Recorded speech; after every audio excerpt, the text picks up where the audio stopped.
আসসালামু আলাইকুম। সবাই কেমন আছেন? আশা করি ভালো আছেন। আলহামদুলিল্লাহ আমিও ভালো আছি। তো যে উদ্দেশ্যে এখনকার এই ভিডিওটা করা সেটা হলো, আপনারা ইতিমধ্যে নানান পদের মিডিয়াতে খবর দেখতেছেন যে ইরানের প্রেসিডেন্ট আয়াতুল্লাহ খামেনি উনি মারা গেছেন। আসলে এটা একটি ভিত্তিহীন, এটি একটি গুজব, ঠিক আছে?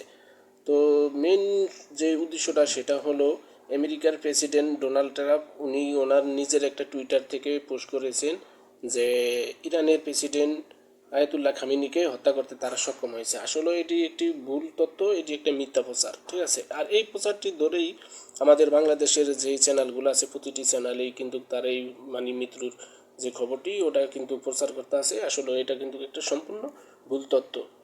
তো ইরানের আয়াতুল্লাহ খামেনির যে বাসভবনটি ওটাতে কিন্তু মিসাইল হামলা করা হয়েছে, এটা কিন্তু 100% সত্য ঘটনা, এটা কিন্তু কোনো ভুয়া কোনো ফেক কোনো খবর না, ঠিক আছে? কিন্তু মেন যেই আমাদের পয়েন্টটা সেটা হলো, আয়াতুল্লাহ খামেনির যে বাসভবনটি ছিল, আয়াতুল্লাহ খামেনি কিন্তু ওই যখন হামলা হবে, ঠিক আছে, হামলা হওয়ার আগেই কিন্তু উনি কিন্তু তার নিরাপত্তা স্থানে চলে গেছেন, তিনি কিন্তু তার নিজস্ব বাসভবনে ছিলেন না।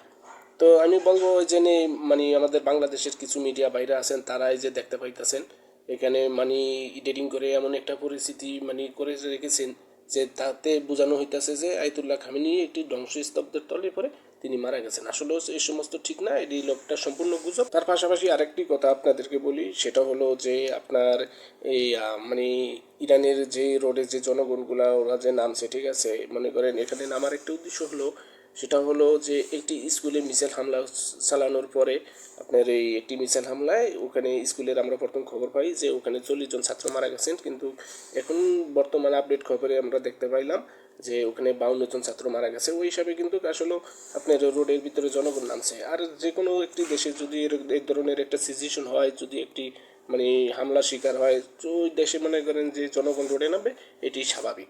ইনশাল্লাহ আমরা আবার দেখতে পাবো যে আয়াতুল্লাহ খামেনি আমাদের সামনে উনি নেতৃত্ব দিচ্ছেন, আমরা মুসলিম হিসেবে সেটা দেখতে পারবো ইনশাল্লাহ। সেই পর্যন্ত সবাই সুস্থ থাকবেন, ভালো থাকবেন। আসসালামু আলাইকুম রহমতুল্লাহ।